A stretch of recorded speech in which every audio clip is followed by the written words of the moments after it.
Governor Abbott lays out his list of emergency items for lawmakers. One led to immediate action. We must pass school choice this session. A vote in the Senate moves education savings accounts closer to reality, but it's raising questions about who the plan prioritizes. Accounts not transferred, and more billing questions. As the state's tollway system transitions to a new provider, we discover more drivers facing new text tag troubles. Now it's getting attention from state lawmakers. A mother fights to see a video detectives say shows her son's first-grade teacher pinning him behind a door. It should be something that they want to just provide to us, to help the student, right? Our investigation explains the legal exception being used against parents seeking records about their own children and the legal statute that could give them access. Produced from the Capitol in Austin and airing statewide, this is the award-winning State of Texas. Hello, and thank you for joining us. I'm Josh Hinkle. Governor Greg Abbott laid out his priorities for lawmakers in his State of the State address.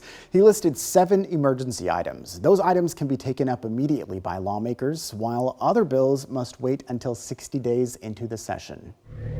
The governor gave his address at Arnold Oil Company in Austin and touted the state's business-friendly policies. Texas is the blueprint for the future of America. He called for $10 billion in property tax cuts and to make it harder for local entities to raise rates.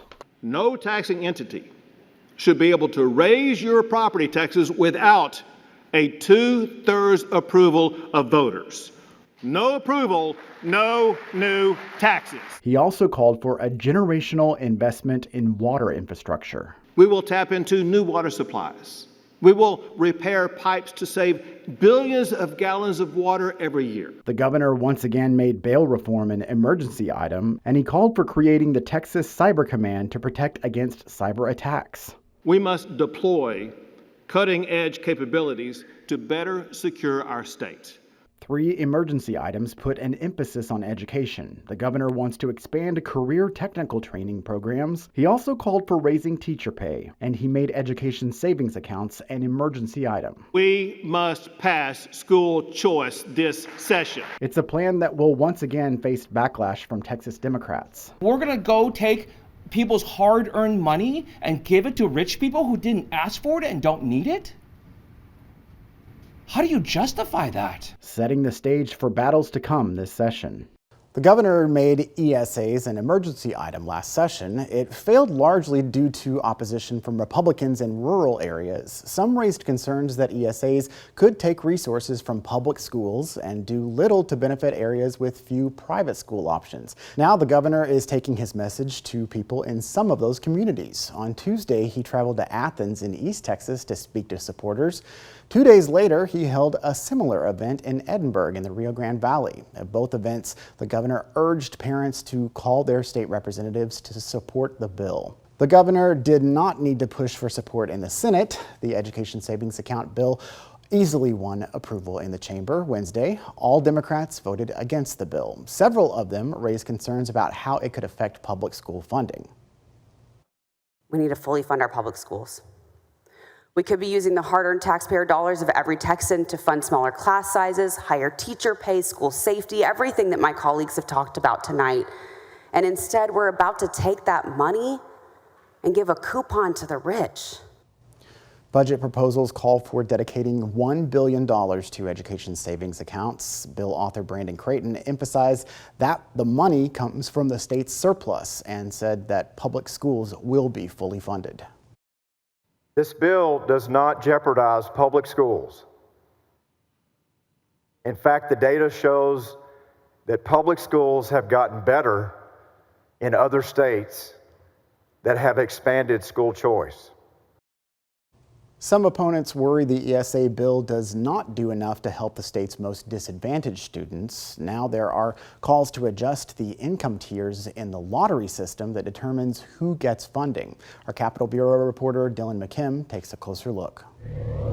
I taught 3rd and I taught 5th grade. Danielle Bryant is a former teacher and assistant principal at public schools. I think we should be focusing on funding our public schools in the most robust way possible instead of pulling money towards more privatization. And she's not a fan of Senate Bill 2 and its education savings accounts. One concern is the way SB 2 defines low-income families. The bill creates a priority for disabled students and families who make up to 500% of the poverty line. For a family of 4, that's a little more than $160,000. So a family of 4 who makes $160,000 a year has the same chance as a family of 4 who makes $50,000 a year. If you asked a family whose total income was $50,000 if their lives would drastically change with $160,000 a year, they'd say yes.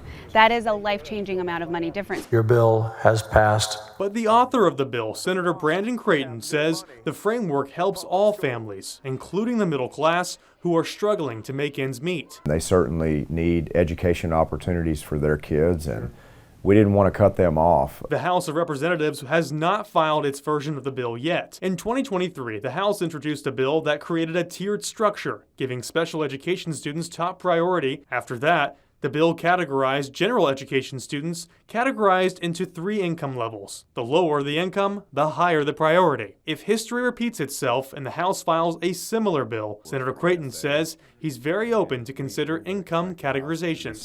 We'll work out the details once we see them. Dylan McKim, State of Texas. SB 2's top-end income threshold is 500% of the poverty line. Creighton said that matches a family of 4 where the parents work as a teacher and a firefighter. By comparison, the threshold for free school lunch funding is 130% of the poverty line. What if you suspected a crime had been committed against your child at school and it was caught on camera, but the district said you couldn't see the video? Our investigation found districts across Texas are following that policy, affecting a parent's right to know.